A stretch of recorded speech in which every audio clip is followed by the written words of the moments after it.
సరిపోయింది. పిల్లలకు బాగాలేదు, ఏరియా హాస్పిటల్ మార్చాలని పొద్దున్నే ఫోన్ వచ్చింది. పెద్దోడు నేను కంగారుగా ఆడికెళ్ళాం.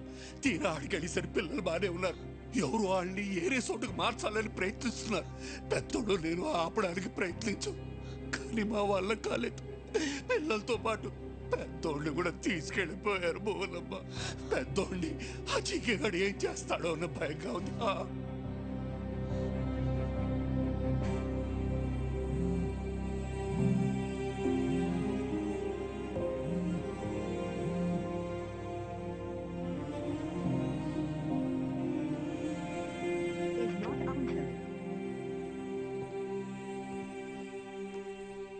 ఏంటి మిస్డ్ కాల్స్ ఉన్నాయి?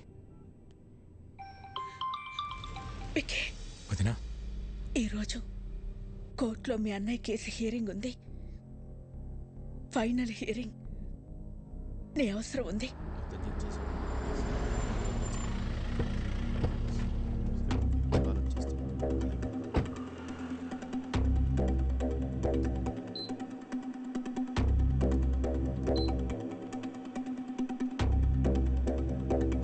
వదినా,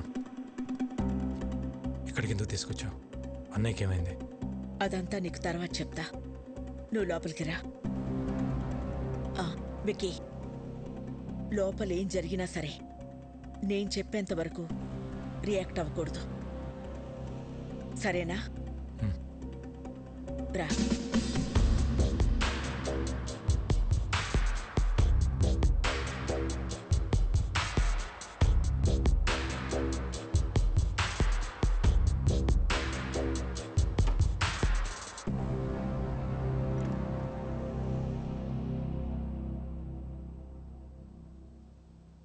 పాపారావు, మా ఆయన ఎక్కడున్నారు?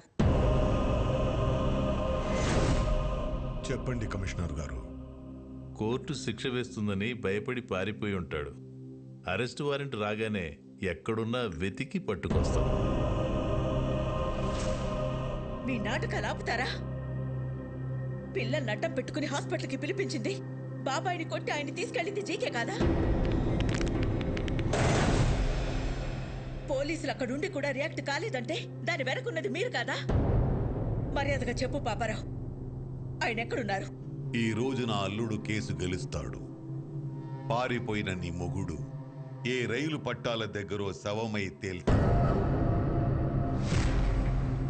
రాజారాంకి కొడుకెలాగో లేడుగా, తలకురివి పెట్టడానికి తమ్ముడిని రెడీ అవ్వమంటే పెట్ట.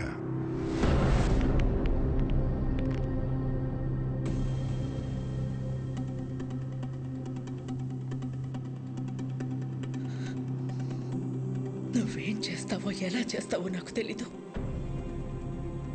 కోర్టులో నీ కోసం ఎదురు చూస్తూ ఉంటాను. ఆయన ఎక్కడున్నా సరే 10:30కి హైకోర్టుకి తీసుకురావాల్సిన బాధ్యత నీది. ఆయన కేసులో ఓడిపోయినా తట్టుకోగలను, కానీ పారిపోయారన్న నిందని మాత్రం నేను భరించలేను.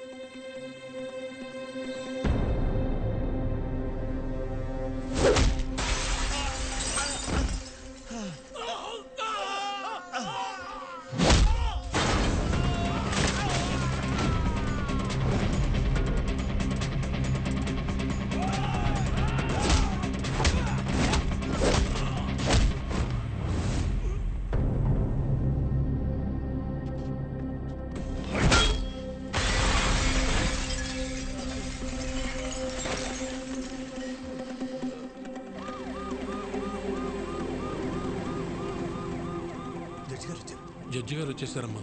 రాజారాం గారు ఇంకా రాలేదు. నాకేదో భయంగా ఉంది. మీరు భయపడొద్దు, ఆయన వస్తారు. వాడు ఆయన్ని టైంకి తీసుకొస్తాడు.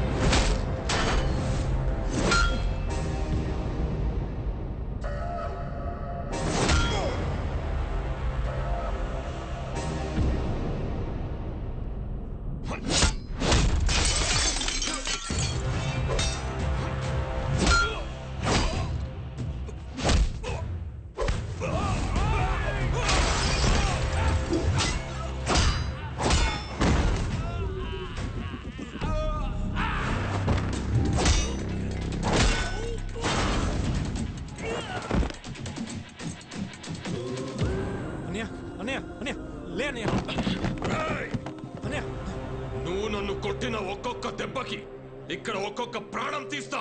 రారా రా. రారా రా. రండ్రా. రేయ్, ఒక్కరిని కూడా వదలను. రా ఏసేండ్రా, ఏసేండ్రా వాణ్ణి.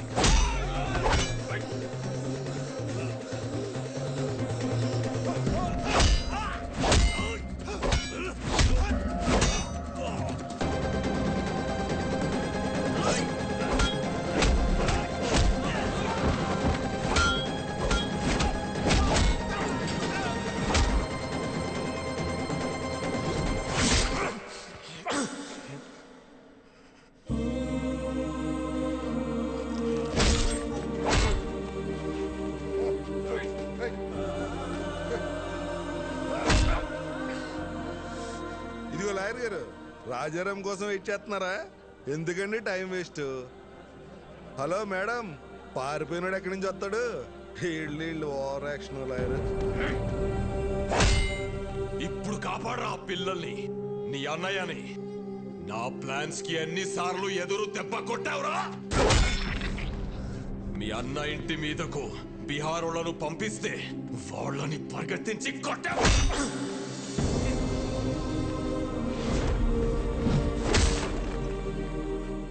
యాగం దగ్గర మీ అన్నయ్య చూస్తుండగానే ఫ్యామిలీ మొత్తాన్ని లేపేద్దామనుకుంటే దాన్ని తిప్పి కొట్టావు కదరా. నీ చావు ఎటువైపు నుంచి వస్తుందో నీకు తెలియదు. నేనుండగా మా అన్నయ్య ఫ్యామిలీలో ఒక్క చిరునవ్వు కూడా దూరం కానివ్వను అని నాతో ఛాలెంజ్ చేసి ఆపేసిన పెళ్లిని దగ్గరుండి చేశావు. వాళ్ళు 2 రోజులు ఎంగేజ్మెంట్ పెట్టుకోమని ఫోన్ చేశారు. ఆ ముఖర్జీని పిలిపించి బయల్రాజుని వేసినప్పుడు దొరికిందిరా మీ అన్నదమ్ముల మధ్య ఉన్న వీకెస్ట్ పాయింట్.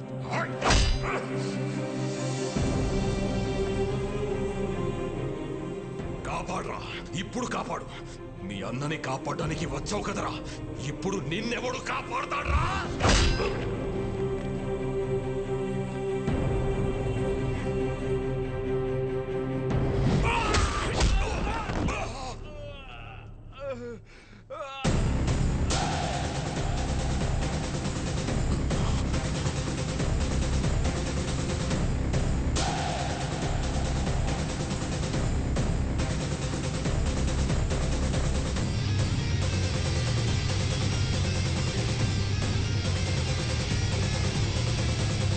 నువ్వే కరెక్ట్ విక్కీ.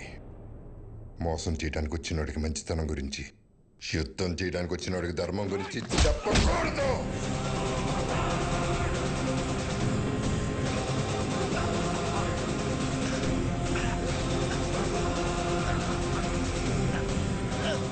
చంపేస్తారా?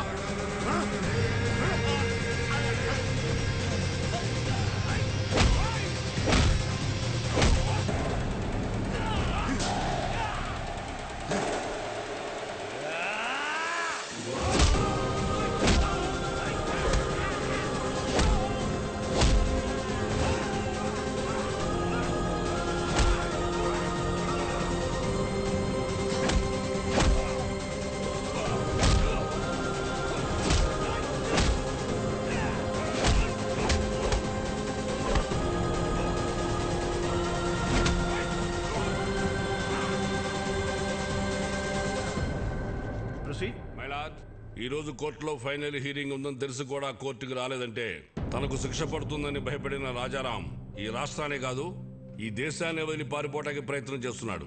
హలో, రాజారాం ఇంక రాడమ్మా, పారిపోయాడు. ఇంకా నువ్వు బ్రేకింగ్ న్యూస్ ఇచ్చుకో.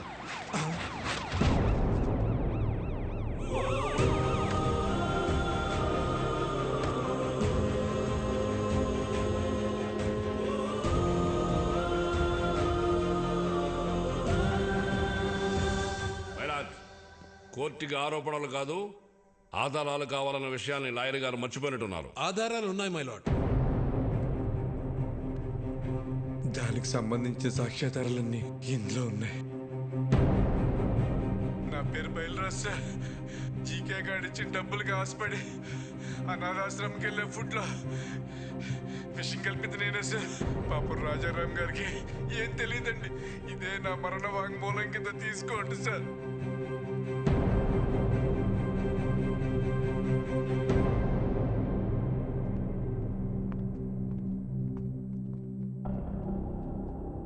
మై లార్డ్, నా పేరు మహేష్. జీకే ఫుడ్ కంపెనీలో నేను ఫుడ్ సైంటిస్ట్గా పనిచేశాను. ఆ ప్రాసెసింగ్ యూనిట్ నుంచి వచ్చే ప్రతి ఒక్క ప్రోడక్ట్ కల్తీయే. ఆ ఫుడ్ ప్రోడక్ట్స్లో కలుపుతున్న కలరింగ్ ఏజెంట్ కూడా కల్తీ. వీటన్నిటి గురించి నేను ఒక రిపోర్ట్ తయారు చేసి ల్యాబ్కు టెస్టింగ్కి పంపిస్తే ఆ రిపోర్ట్స్ని కూడా మ్యానిపులేట్ చేశారు. వాళ్ళని వీళ్ళే బెదిరించి కంట్రోల్ చేస్తున్నారు మై లార్డ్. అంతేకాకుండా నన్ను నా ఫ్యామిలీని చంపుతామని బెదిరించారు మై లార్డ్. మై లార్డ్, ఇదంతా నా ప్రాపర్టీ కాపాడుకోవడం కోసం, షేర్ వాల్యూ పెంచుకోవడం కోసం, నా బ్రాండ్ ఇమేజ్ పెంచుకోవడం కోసం చేయట్లేదు. మన కోసం, మన పిల్లల కోసం, రాబోయే జనరేషన్ కోసం ఈ ఫైట్ చేస్తున్నాను.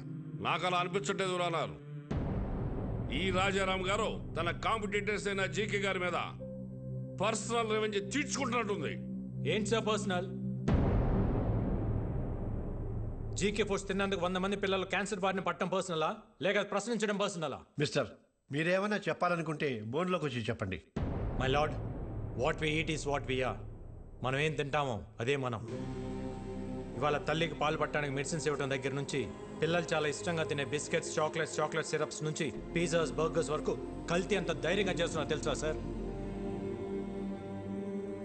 Nature identical flavour, substance, thickness, preservatives, ఎమల్సిఫైర్స్ అని చిన్న చిన్న అక్షరాలతో వాటికి సంబంధించిన నెంబర్స్తో సహా ప్రింట్ చేసి మరీ అమ్ముతున్నారు సార్. ఈ ప్యాకేజ్డ్ ఫుడ్, ఫాస్ట్ ఫుడ్ తినడం వల్ల మన ఒంట్లో బ్లడ్ కాదు సార్, కెమికల్స్ రన్ అవుతున్నాయి. జనాల ప్రాణాలతో ఆడుకునే ప్రతి కంపెనీ మూతపడేలా, కల్తీ చేస్తే మరణశిక్ష పడుతుందని భయం వచ్చేలా గవర్నమెంట్ చట్టం తీసుకురావాలి సార్. లేకపోతే ఈ దేశంలో యువతరం మన కళ్ళ ముందే ముసల్దైపోతుంది. నెక్స్ట్ జనరేషన్కి ఉచిత విద్య, ఉచిత వైద్యం ఇవ్వకపోయినా పర్లేదు సార్.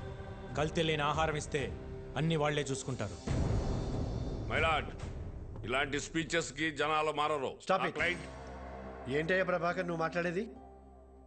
అతను మాట్లాడేది తన గురించి కాదు, మనందరి గురించి, మన పిల్లల గురించి, వాళ్ళ భవిష్యత్తు గురించి. నువ్వు రోజు కేసులు గెలిచి ఇంటికి డబ్బులు తీసుకెళ్తావు కదా. ఈ కేసు గెలిస్తే ఇంటికి తీసుకెళ్లేది డబ్బులు కాదు, జబ్బులు.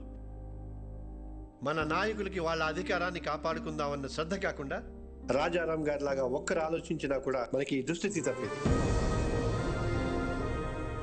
ఈ కేసులో జీకేని దోషిగా పరిగణిస్తూ జీకే ఫుడ్స్ ని బ్యాన్ చేయాల్సిందిగా, అందులో ఉన్న ప్రోడక్ట్స్ ని కాన్ఫిస్కేట్ చేయాల్సిందిగా పోలీసు వారిని ఆదేశిస్తున్నాను. ఇదే కేసులో అసత్య ఆరోపణలు ఎదుర్కొంటున్న రాజారాం గారిని నిర్దోషిగా ప్రకటిస్తున్నాను.